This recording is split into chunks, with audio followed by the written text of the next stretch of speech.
Good evening, ladies and gentlemen. I'm Ross Perry. I'm the President General of the Society of the Cincinnati, and I'd like to welcome you to the 35th Annual George Rogers Clark Lecture. The series was started in the 1970s with an endowment gift from a member who wishes to remain anonymous. This leadership gift has made it possible for us to enjoy evenings with the greatest historians of the American Revolution of our time. Tonight's lecture, I'm sure, will be a memorable one. For the second year in a row, the Clark Lecture is being broadcast live over the internet to our members and to teachers and to the broader public that the Society serves. In this way, what has long been a wonderful opportunity for our members and their guests lucky enough to be here is now accessible to many more people. It gives me great pleasure to welcome the chairman of our History Committee, Brian Scott Johnson, to the lectern.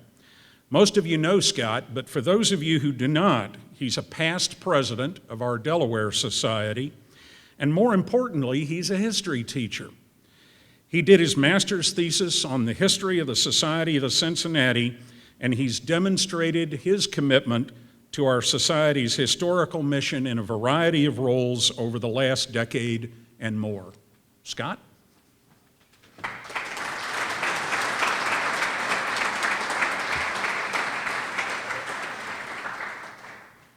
You'll excuse me, I'm going to have to do what George Washington did at Newburgh and put on my glasses.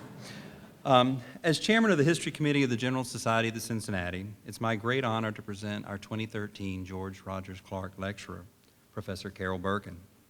Professor Berkin is a native of Mobile, Alabama, and an alumna of Barnard College. She earned her MA and PhD at Columbia University.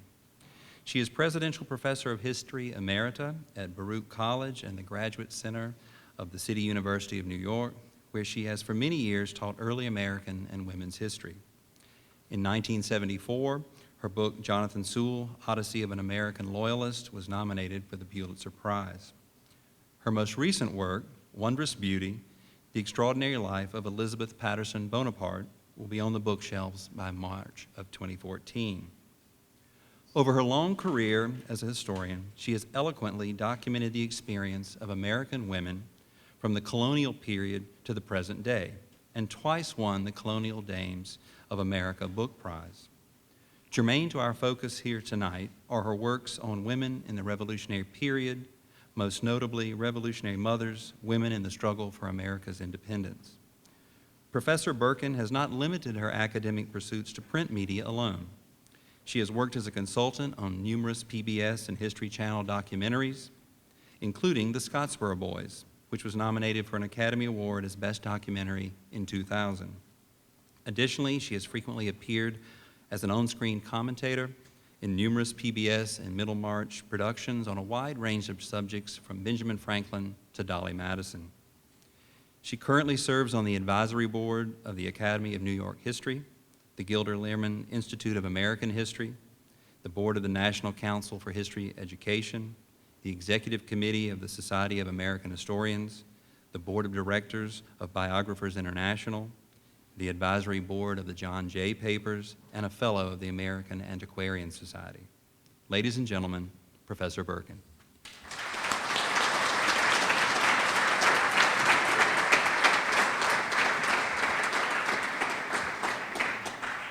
I hope you can see me. In my next life, I'm going to be a 7'2" basketball player.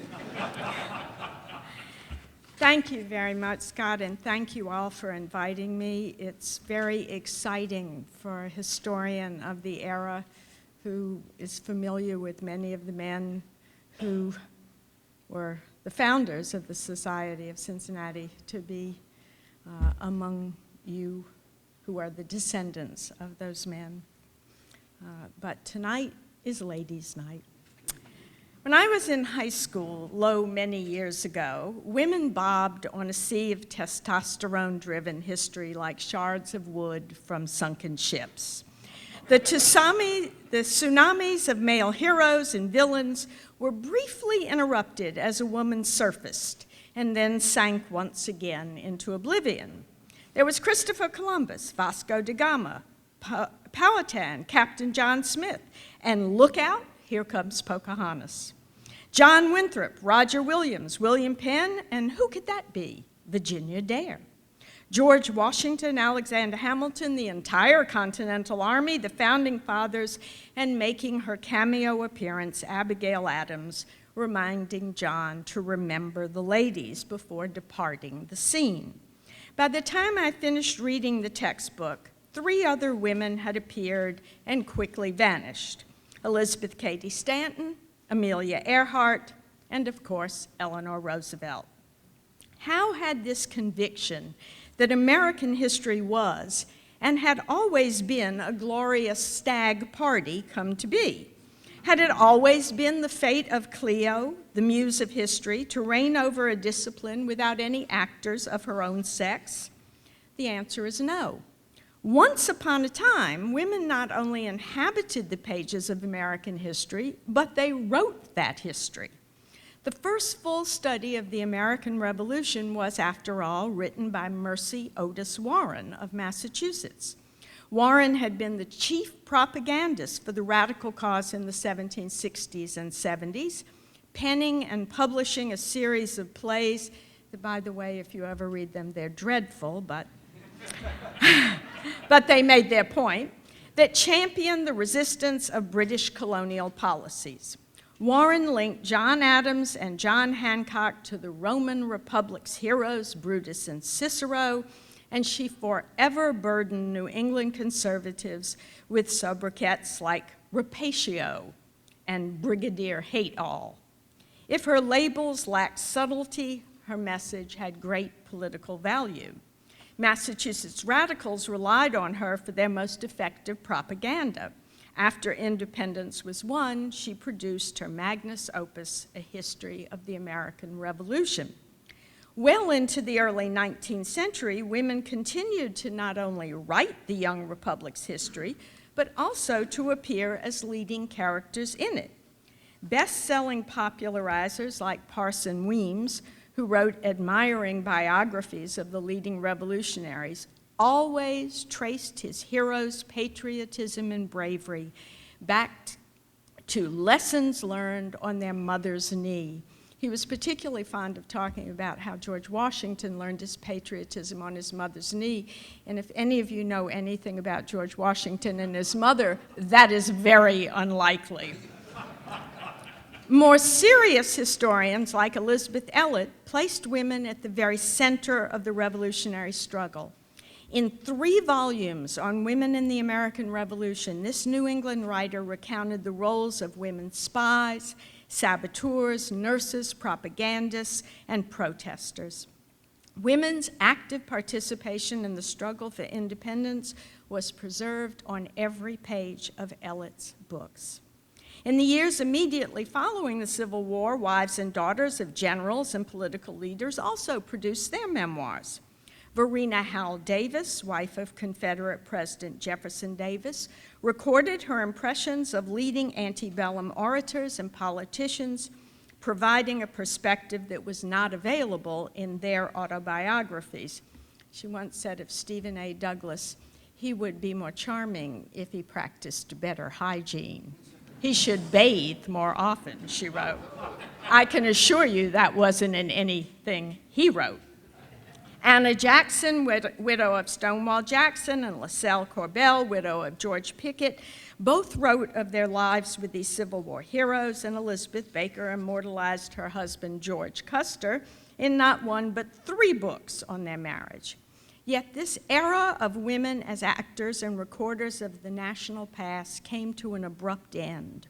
For in the post-war years after the Civil War, America imported 2 educational innovations from Germany. The first was kindergarten, and the second was graduate school. The professionalization of history came with the development of graduate programs that granted the Doctor of Philosophy. Like the professionalization of the law in the 18th century, which eliminated women as witnesses at the bar and eliminated amateur lawyers, who, if you recall, John Adams railed against as pettifoggers, and mystified the process of drafting writs or creating legal documents. And like the professionalization of medicine in the early 19th century that replaced midwives with male doctors, the professionalization of history forced women to the margins of our national past. Graduate programs were closed to females, and thus they were reduced to the ranks of antiquarians and amateurs.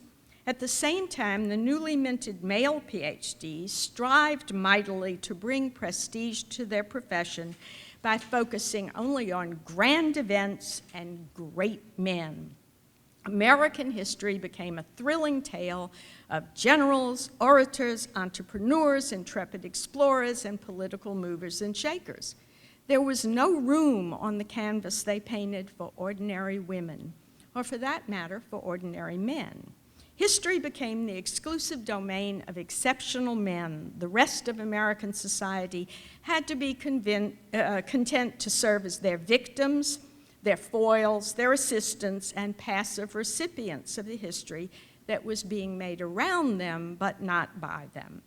And so it remained for several decades, a Cecil B. DeMille extravaganza of larger-than-life heroes conquering the frontier, building the railroads, creating the factories, winning the wars, and making the laws.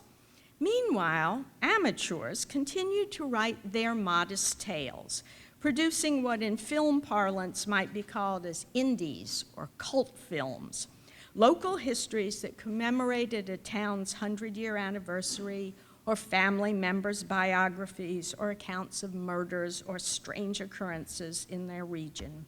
As for women's role in the American Revolution, it was only the efforts of the Daughters of the American Revolution, who collected letters and diaries and other artifacts and named many of their chapters after women spies and couriers and other heroines, that kept alive the fact that women too had participated in the struggle for independence. Clearly, a gender amnesia had settled over American history, but all of this ended in 1980. Graduate history programs opened their doors to women in the 60s and 70s. There was a new emphasis on history from the bottom up that made social history a legitimate field, and along with African American history, women's history began to blossom.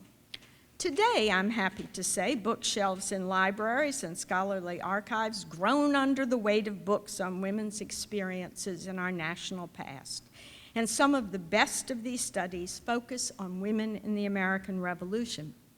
Scholars like Mary Beth Norton and Linda Kerber, Holly Mayer and Rosemary Zagari, Alfred Young and Charles Akers, Ray Raphael and Ron Hoffman, Patricia Brady and Marla Miller, run right out and get all their books, just to name a few, have revised and greatly expanded our understanding of the American Revolution by the simple act of adding women to the canvas of the struggle for American independence.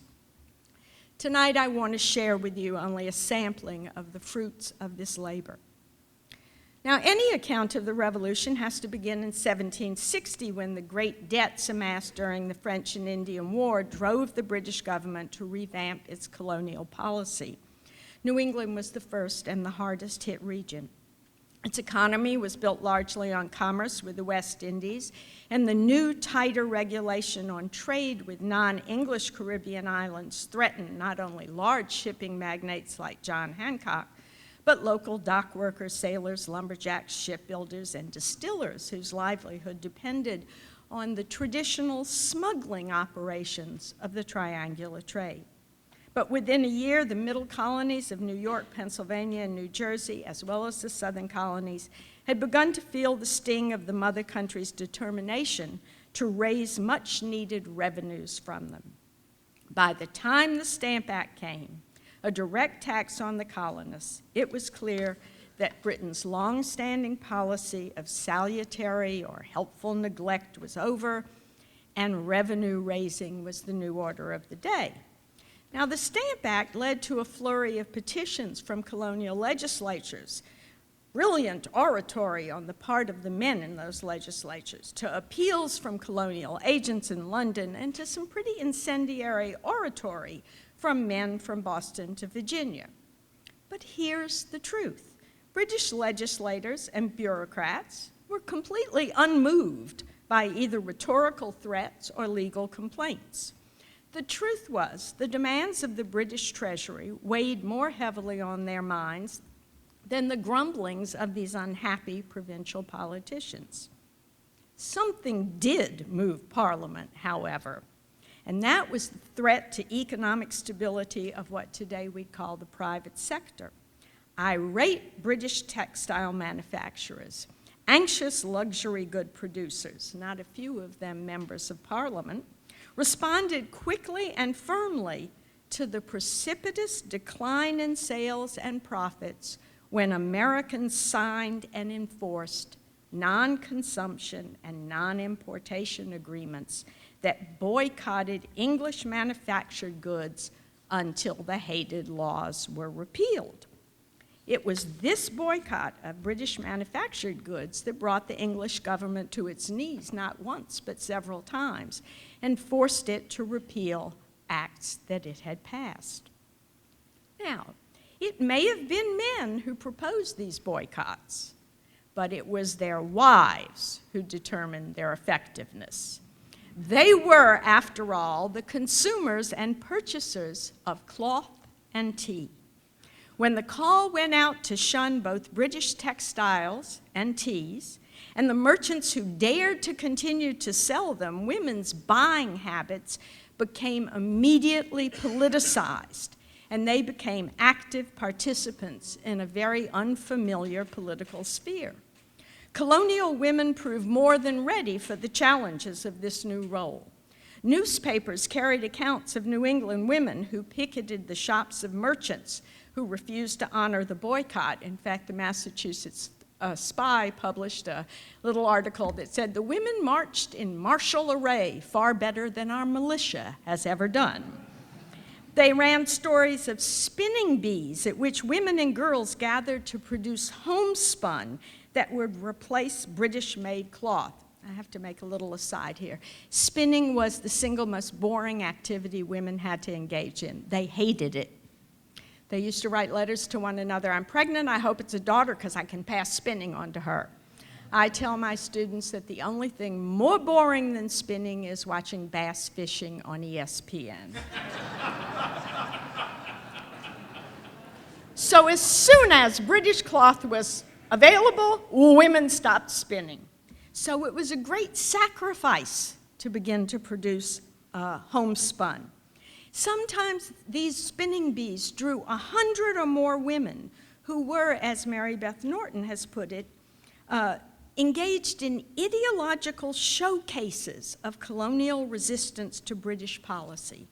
Every colonial matron and her daughters understood the sacrifice involved in these boycotts, and they were ready to make that sacrifice.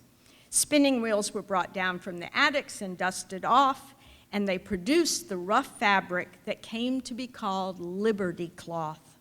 Women understood the political import of their work. Clothes of your own make and spinning became a badge of honor and a visible political statement as overnight housewives became, in their own words, daughters of liberty.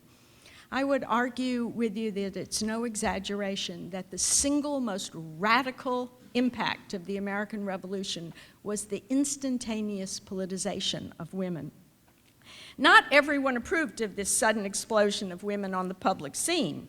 Massachusetts merchant and conservative Peter Oliver described them as dupes of radical clergy. The dissenting clergy, he wrote, were set to work to preach up manufactures instead of gospel. They preached about it until women and children, both within doors and without, set their spinning wheels a-whirling in defiance of Great Britain. But neither dismissal nor disapproval deterred the Daughters of Liberty. When, for example, critics attacked the propriety of the women who attended the spinning bees, 3 Boston matrons fired back their reply to the writers who they called little wits and foplings, who had published their views in the Boston newspaper. Accused of being the inferior sex by these men, the women retorted, inferior in abusive sarcasm, in personal invective, in low wit we glory to be, but inferior in veracity, honesty, sincerity, love of virtue, of liberty in our country, we would not willingly be to any. That shut the little foplings up.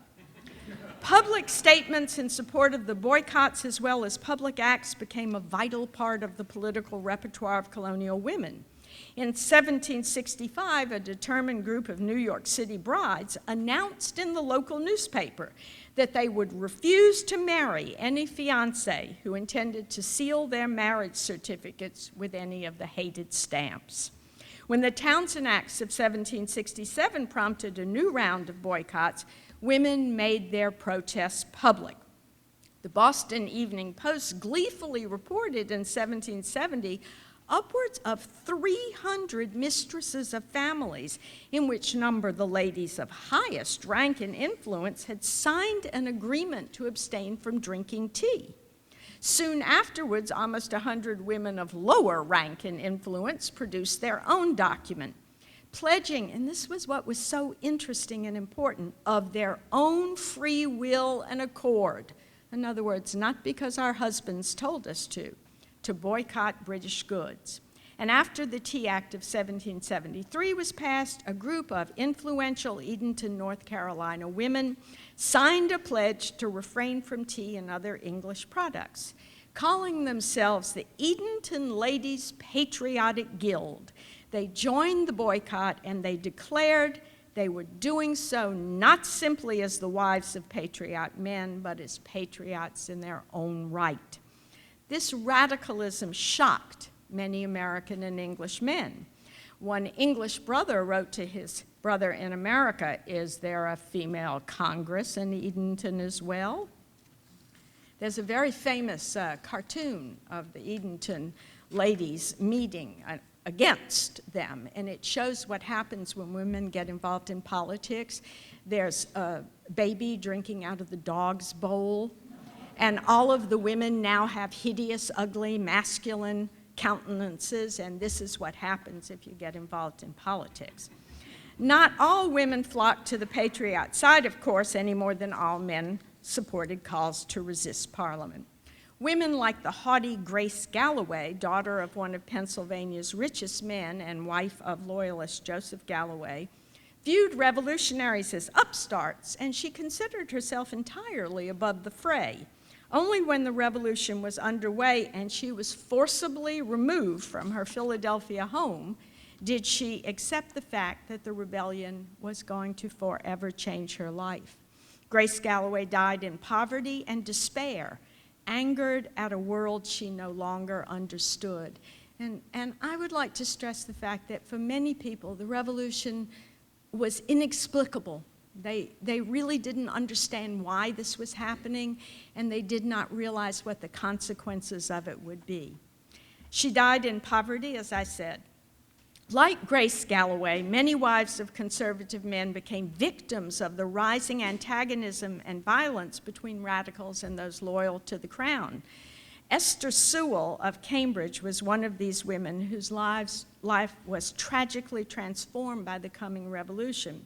Her life had begun well enough. She was born to a notable Massachusetts family, the Quincy's, and she was courted by Jonathan Sewell and by his bosom friend, John Adams. Sewell clearly seemed the wiser choice, for while Adams was short, defensive, and talkative, Sewell was ambitious, witty, and charming. Jonathan and Esther married in 1763, and soon after his career flourished. He won plum appointments as Solicitor General and then Attorney General of the province, and by the end of the decade, he had captured one of the prized royal appointments to the judgeship in the newly created Vice Admiralty courts. But by 1774, his outspoken and public, he wrote many essays in the newspaper, support of Crown policy made him a marked and hated man. It was not Jonathan, however, but Esther, alone in their Cambridge home with her two young sons, who faced the wrath of local radicals. An angry mob of men and boys surrounded her home and threatened to burn it down and murder everyone in it if Sewell were not turned over to them at once so they could hang him. Esther kept her cool. She went to the door and addressed the mob, explaining her husband was in Boston. Then, keeping her wits about her as rocks were thrown at the windows of her home, she invited the crowd, many of them recognizable neighbors of hers, to come in and sample her husband's extensive wine cellar. Alcohol proved to be a very acceptable substitute for a loyalist's blood, and a drunken mob at last departed, leaving Esther and her sons and her home intact. Her trials, by the way, were far from over. By 1775, the Sewells were living in exile in London. The revolution that soon followed introduced Esther, as it did most loyalist women, to poverty and to austerity later when the family moved to Canada. But most importantly, it destroyed Esther's marriage, for in London, her husband suffered what we today would call a nervous breakdown. My dissertation in my first book was about Jonathan Sewell, and it was a real treat to discover someone who locked himself in a room for 18 months and sent letters out under the door that made it clear that he was having a complete breakdown. You don't find many of those kinds of documents in the 18th century.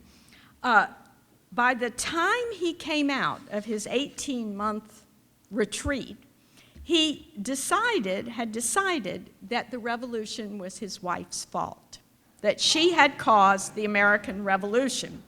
He raved against his wife for the rest of his life, which was far too many years as far as she was concerned.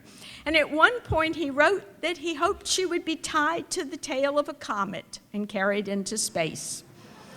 Ironically, in the same year that the Sewells fled Boston, Esther's younger sister, Dorothy, made what she too believed was a good marriage, and she was correct. As Mrs. John Hancock, Dorothy enjoyed a life as the wife of one of the new nation's most successful political leaders and one of its richest citizens. Two sisters, their lives shaped so differently by the same war. And let me make a larger point about this. One of the things you discover when you find stories like this is that the American Revolution was a true civil war. Not like the war we call the Civil War, which was the North against the South. The American Revolution was brothers against brothers in the same family, sisters against sisters, cousins against cousins. In every single town, there were families that were torn apart by the American Revolution, and Dorothy and Esther are a very good example of that. As the likelihood of war grew, violent outbreaks like the attack on Esther Sewell's home grew more frequent. Often enough, women were part of the crowds who hurled stones at the windows of known Loyalist houses. One Massachusetts Loyalist described these patriot women as caught up in an epidemical frenzy that rivaled the intensity of their male compatriots. Peter Oliver was absolutely appalled by the presence of women in mobs that tarred and feathered supporters of the crown. And I'm sure you all know, tarring and feathering is not an amusing activity. It was hot tar poured on someone's body that gave them very serious burns, and removing it required the removal of many layers of skin as well. The feathers were just to shame them. Peter Oliver was so appalled, he said all female restraint and delicacy had been abandoned, and it was as radical a change and as drastic as the political revolution itself. He writes, "When a woman throws aside her modesty, virtue drops a tear." But if Oliver was horrified by women's active role in the streets, patriots like Ezra Stiles applauded the action of women who, he boasted, surpassed the men for eagerness and spirit in the defense of liberty by arms. To Stiles, virtue was not crying, but smiling broadly on the women who supported independence. Even before independence was declared, the war had begun in New England. In the wake of Lexington and Concord, women were the first to see the bloodshed and tragedy that would accompany the birth of an independent nation. And they were the first to experience the danger and anxiety of a war waged in their own towns. This is another value of studying women in the American Revolution. You see how, despite the claims of glory and bravery, that war is about death and bloodshed. Suddenly, as Hannah Adams learned, no one was safe. British soldiers forced their way into her Cambridge home, put a bayonet to her breast, and threatened to kill her. The romance, or as one New England woman who witnessed the Battle of Bunker Hill put it, all that pomp and circumstance of war faded quickly, and it faded everywhere the armies went. Over the next 8 years, women across the country would confront the perilous demands of this home front war. I have to make another aside. It's so astounding to me that the story of the Revolution was taught for so many years as a male experience. It's a home front war. It's fought in people's backyards. It's fought in their towns. It's fought in their villages. You have to picture a woman, she's going out to hang up her laundry and there's a battle going on and she doesn't notice. I mean, surely either they were all on Valium or really they must have been involved. Vital supplies quickly dried up, prompting women to use all their ingenuity to replace preservatives, medicines, and even alcoholic drinks. When marching American soldiers lamented the lack of the traditional rum rations that all soldiers were supposed to receive, women produced a substitute, brewing corn liquor, which they ladled out from barrels that they placed along the roadside. If you're a marathon runner, you know about the people who stand there with Gatorade and water. These women stood by the side of the road with these great big barrels of corn liquor, and as the men went by, they were encouraged to come and have a drink. Inflation quickly ate up any meager savings these women had, and it prompted many women from every region to write absolutely desperate letters to their husbands, telling of starvation and fears of freezing due to lack of winter firewood. What happened is the British Army and the American Army would confiscate winter supplies that were put away. They would confiscate cattle and other livestock. In fact, they often took the furniture out of a woman's home and burned it to keep warm in where they were encamped.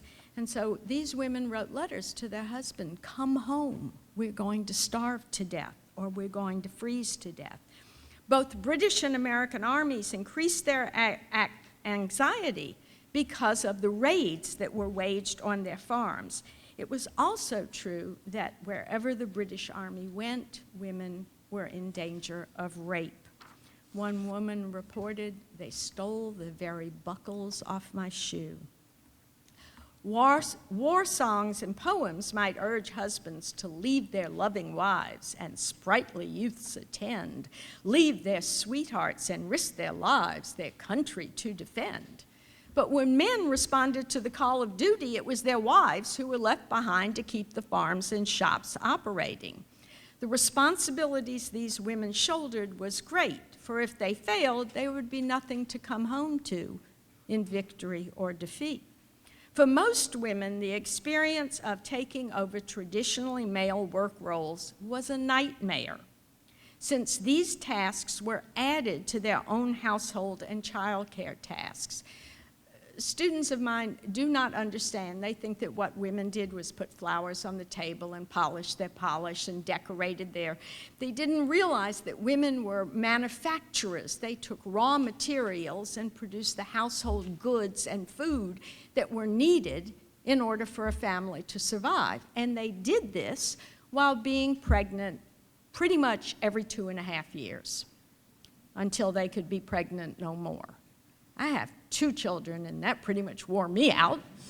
So I don't know how they managed. When their husbands went off to war, the woman might be pregnant. She might have a baby in her arms. She had several young children.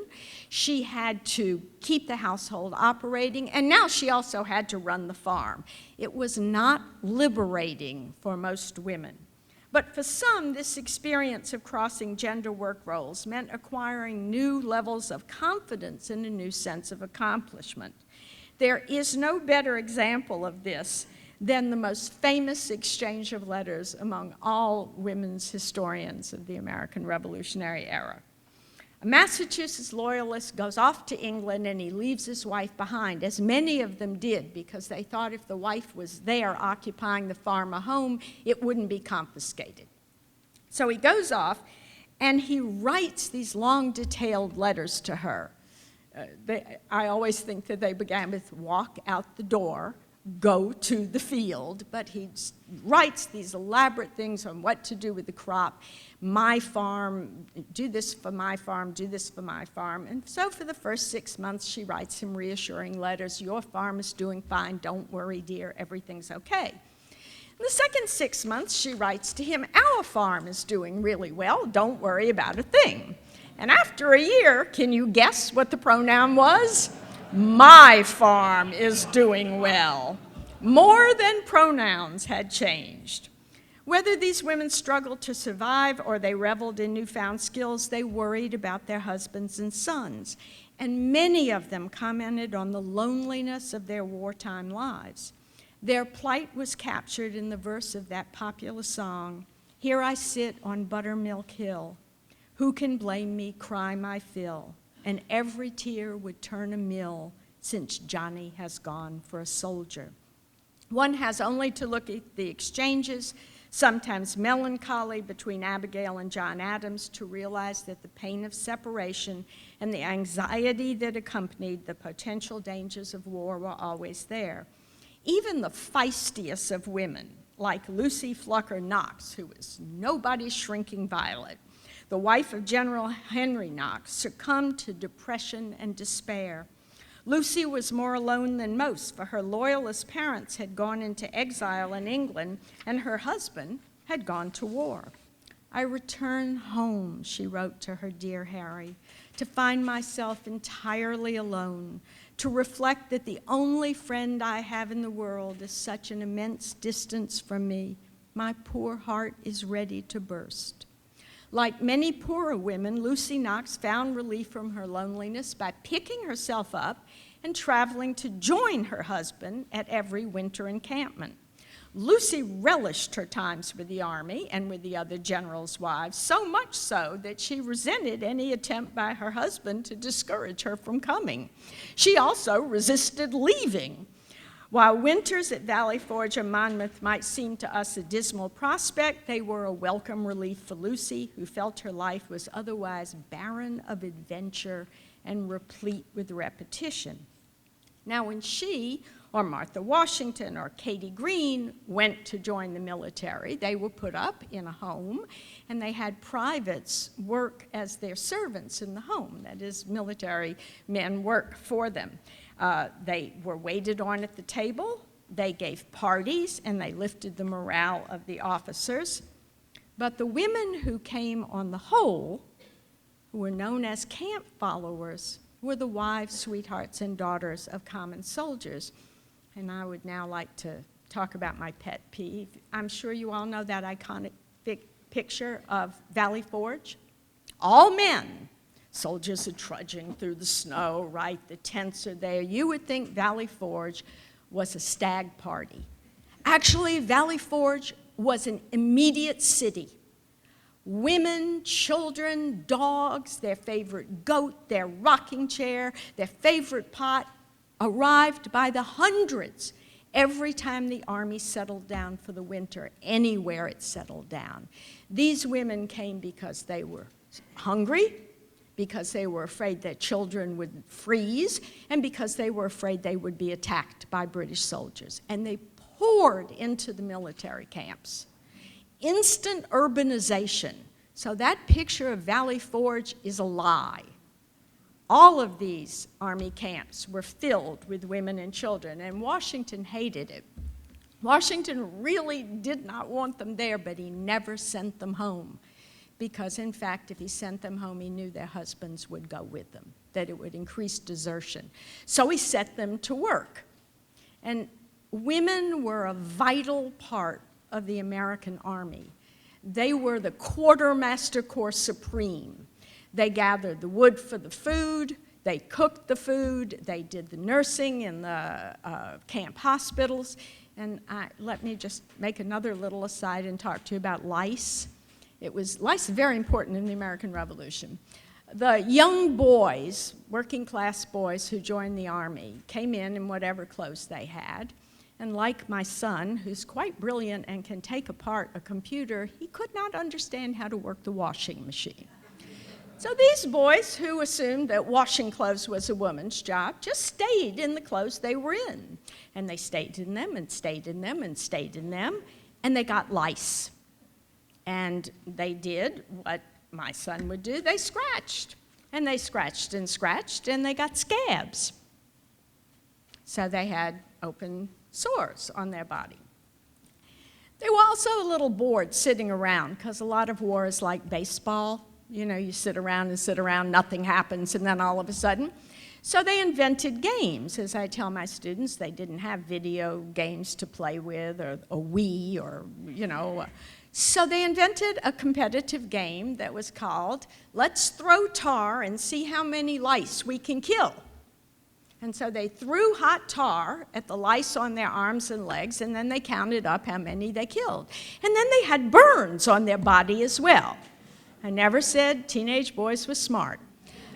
So the fella in charge of reporting how many men were battle ready would regularly have to say in the early year of the war, well, we have 5 or 6 guys who are covered with scabs and covered with burns, and they can't fight. Well, Washington understood it might be a good idea to have women come and do the laundry. And if women had not come and done the laundry, I don't know if we would have won the war. So women were in the camps, they were performing valuable service, and in exchange for that, they got half the rations the men got, and they did not get paid. Every commanding officer realized how important their services were and appreciated the presence of camp followers for all of these reasons. Now, in the forts, camp followers often became soldiers, for when their husbands fell beside the cannons that they were manning, wounded or killed, wives took up their posts, loading and firing over the fortress walls. The men called all of these women Molly Pitchers. I hope none of you are from New Jersey, because I'm now going to say something about New Jersey. New Yorkers love to do that. New Jersey has a rest stop called the Molly Pitcher Rest Stop. There is no such person. No such person. I keep thinking I should write a letter to the governor and point this out. There's no such person. They were called Molly pitchers, as I'm sure most of you know, because they carried pitchers of water out from the buildings, the safety of the buildings, to cool down the cannons. So the men would fire the cannon, they would shout, "Molly pitcher," and some woman would come running out with this pitcher of water. Sometimes they were killed as they ran across the open field.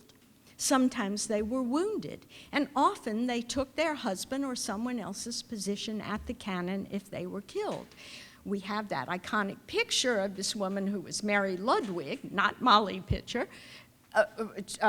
firing up the cannon because her husband had fallen wounded by the enemy.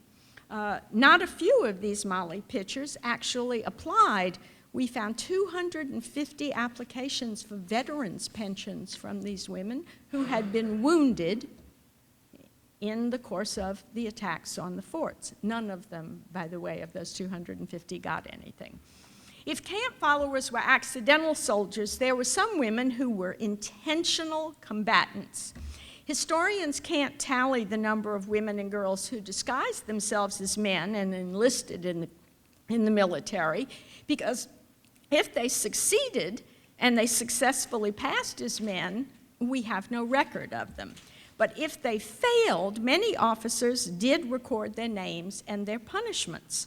We know that the women who were discovered in their disguises were often treated harshly.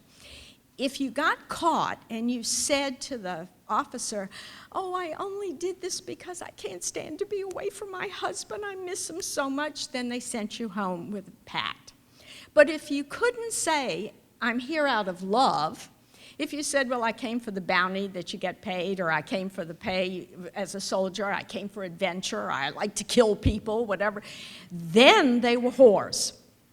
And then they were marched out of the camp, stripped to the waist, tied behind a wagon, being flogged, and the music that was played when they left came to be known as the Whore's March. Perhaps the most celebrated of these female soldiers came from Massachusetts. Her name was Deborah Sampson. She had been a household servant, and when the war broke out, she said, I'm going to enlist because I hear people get bounties if they signing bonuses, right? If they sign up. So she put on men's clothes and she went to Connecticut and she signed up and she got her bounty and she came back and she put on her dress and she said, that was pretty good. So she did it again, and for reasons we really don't know, she signed up for a Massachusetts regiment, and she served as Private Robert Shurtleff for 3.5 years. She saw combat. She was wounded twice. Her motives tell us a lot about the status of women in 18th century America.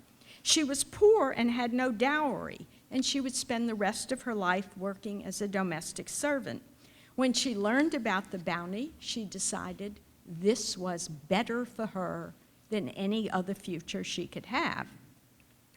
She was discovered to be a woman, not when she was wounded, but when she came down with a camp fever in 1781 as the war was winding down. The doctor opened up her shirt and lo and behold discovered she was a female.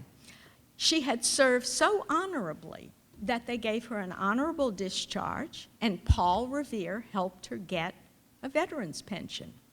She continued to work as a man in the fields because she got paid more than as a domestic servant for about 5 years, when, according to her autobiography, she said, spring was in the air, birds were singing, the flowers were in bloom. I went into the house and put on my apron and bonnet. She got married and had 5 children. Now, when Deborah Sampson Gannett died, her husband sued for a widow's pension, and he got it. While the Deborah Sampsons and the Molly Pitchers chose the patriot struggle for independence, I don't want you to forget that for many women, liberty and freedom meant something quite different. And this is another reason that women open up the meaning of the revolution. For Indian women, fighting against American independence was the very best hope they had to preserve their culture and their lands.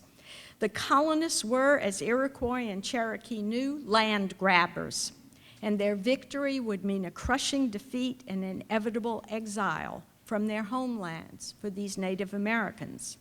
Molly Brant, the Mohawks' recognized leader in diplomacy, threw her support behind the British, and most of the Iroquois Confederacy followed her lead. So in other words, freedom, liberty meant something quite different, and it meant that they opposed the American Revolution. The same was true for many African American women. Patrick Henry's impassioned, "Give me liberty or give me death," had a meaning Henry himself would have violently opposed in the minds of African American slaves. During the war, thousands of enslaved women risked recapture, punishment, and even death to escape plantations and seek freedom in the British Army camps. I have records of women who, holding a baby and leading a young child, walked 50 miles to get to a British encampment. Most of them died of starvation or disease in these camps because they were not given adequate supplies and adequate food. But those who survived joined the exodus of white loyalists to a new life in Canada. So for them, independence and freedom meant that you fought against the men we call the Founding Fathers. Americans won their independence in 1781 and recognition as a new nation in 1783. Now, what rewards were reaped by the women who had been vital participants at every stage of this struggle for independence? By this time, my students know, none, Professor Berkin, none, Professor Berkin, but that is not entirely true. It is true that women didn't gain political rights and that their legal death when they got married remained unchanged. You know that when a woman married, she lost all legal identity. She couldn't sue or be sued. She couldn't own, sell, or will property to anyone. The clothes on her back belonged to her husband, and her body belonged to her husband. When a slave ran away, the flyer they posted said, "Run away." When a wife ran away, the poster said, "She has abducted her body from me." None of that changed in the Revolution, despite freedom, independence, liberty, etc. Their spheres remained domestic, and this should come as no surprise to you. The great accomplishments of the war, creating a new independent nation, establishing a republican government, exhausted the reform energies of American men. Like Americans after World War I and World War II, 18th century women and men simply craved a return to what is misnomered as normalcy. There's no such word, but hey, a president used it, so it must be. A chance to erase the pain and loss of 8 years of destruction and death and deprivation and simply pick up their lives where they had left them. Few of these wives had time to sit around and consider reforming gender ideology as they helped rebuild the farm or plantation or shop. And yet, there was a significant, if often overlooked, change in gender ideology, in fact. The Republic, it was decided, could not survive, and this is what its leadership said, unless patriotism was instilled in the next generation of citizens.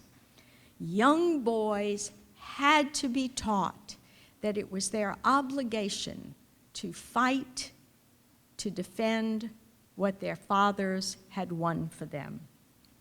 Who could do this? They called upon mothers to achieve this critical task. Mothers were urged to school their sons in patriotism, to bring up defenders of the Republic, to instill public virtue in the next generation of men. And in this manner, women's domestic sphere suddenly acquired a civic component. It's really more dramatic than you can imagine because before the Revolution, women's brains were assumed by everyone to be too weak for them to tell right from wrong. And so they couldn't raise their children. I love when my students say to me, mothers have always raised their children. Not so. Mothers may have taught their daughters how to cook and spin, but fathers raised their children, socialized their children, because only men had a rational brain and were able to make moral decisions.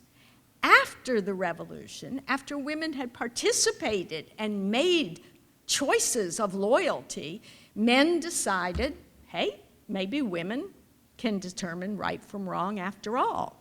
This was a dramatic gain for women to suddenly be assumed to be capable of rational thought.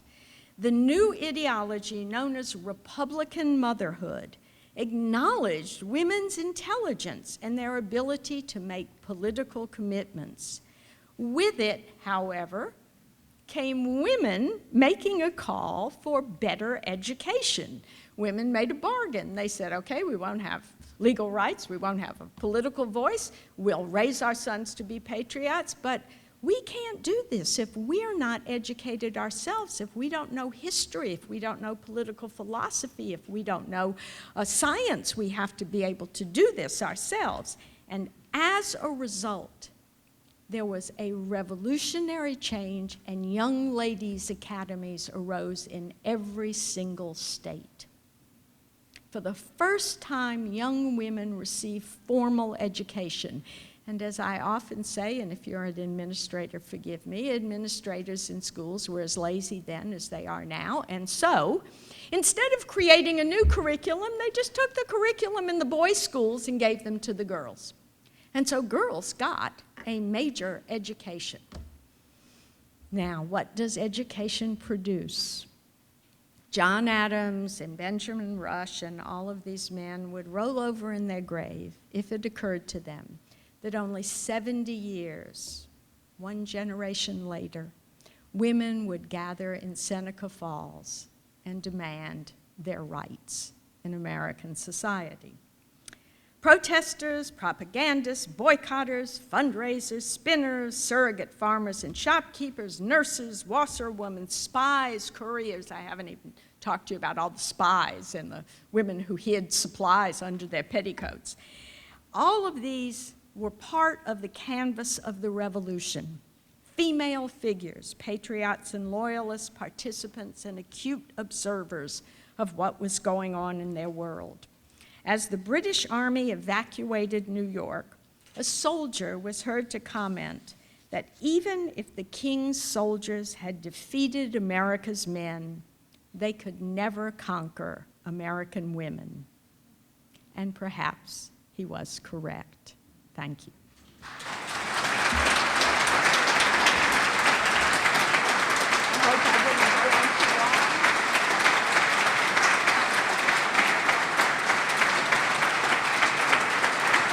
Thank you.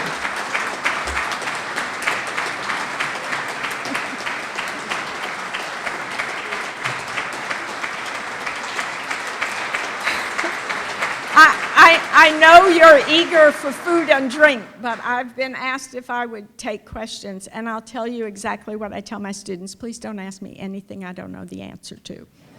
Yes? In the cemetery at West Point, there's a monument dedicated to Margaret Corbin. Yes. Yes, Margaret Corbin. I was asked, they asked me to repeat the question. I was asked, did I know about the statue dedicated to Margaret Corbin. Margaret Corbin was a Mali pitcher. She was in one of the forts. She was wounded by grape shot. She lost the use of her arm. She was taken in the wagon that they took wounded soldiers to a makeshift medical hospital in excruciating pain. She never recovered, and she sued for a pension, and she was one of the few women who got it. She has a very sad story, however. She had what we today would call post-traumatic stress, and she became an alcoholic. And she wandered around West Point for many, many years, and she was known as Dirty Sally. No one even knew who she was, but she had been a wounded hero in the American Revolution. I don't know if any of you are members of the Daughters of the American Revolution, but I have to say they have done a fabulous job of preserving the stories of these women who otherwise, I can promise you, would be forgotten. And when I was working on Revolutionary Mothers, my book, they were so wonderful. They were eager to share with me these stories about these young girls and these women who were heroic, who really otherwise would have been lost to historians and to history. Any other questions? Oh, I've talked you to death. Is that the... Okay, thank you. I really appreciate it.